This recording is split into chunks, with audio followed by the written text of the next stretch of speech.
Сәлем баршаңызға. Менің YouTube каналыма қош келдіңіздер.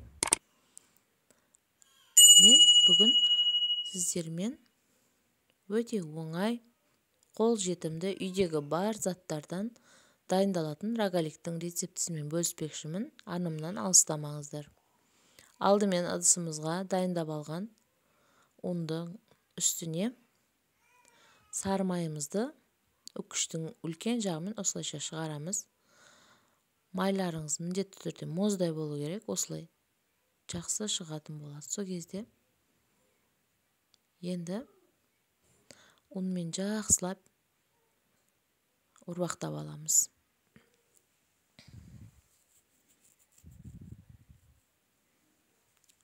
Жақсылап араластырамыз. Достар, тіркелмеген болсаңыз, каналыма тіркеліп, комментарий арқылы тағы да қандай рецептерді қалайтындарыңызды жазып кетіңіздер.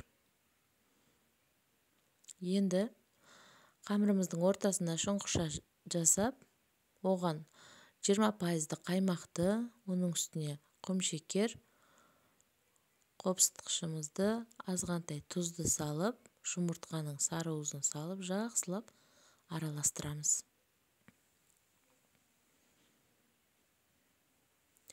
Енді рогалигіміздің начинкасына ерітілген сары май, оның үстіне азғантай ұн салып, жақсылап араластырамыз.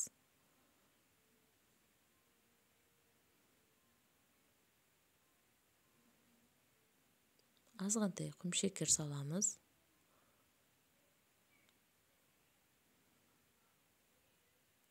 Ванилинді де салсаңыздар болады, қалауларыңызша. Мен мына жерде салған едім, түспей қалыпты. Ішіне творог, джем, әртүрлі нәрселерді салып жасап көрсеңіздер болады. Мен үйдегі бар заттан, қол жетімді заттардан дайындап көрсеткім келді. Міне тоңазытқышта демалған қамырымызды алып, 4 бөлікке бөліп аламыз. 4 бөлікке бөліп, қалған бөліктерін алып қоямыз. Тағы да тоңазытқышқа. Енді қалған бір зуала қамырымыздан жақсылап домалақша етіп, зуала жасап алып, оны оқтаудың көмегімен жақсылап жайып аламыз. Жұқа етіп жайып шығамыз.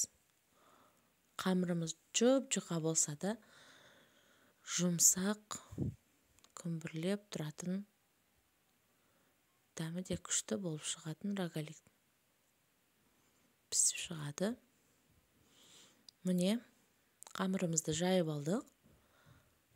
Дәл ортасынан бөліп, шеттерінен бөліп шыққан кезде бізде 8 бөлік пайда болады.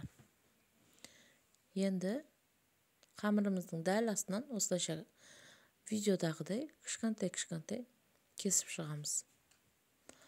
Енді ішіне алдын ала дайындап қойған салмамызды салып шығамыз.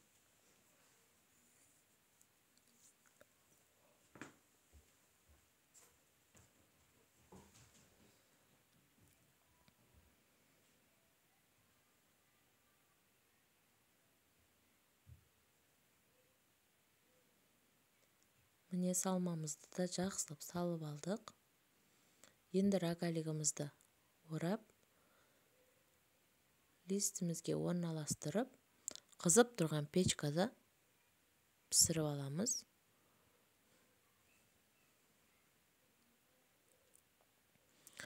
Осылайша ай секілді етіп орап шығасыздар.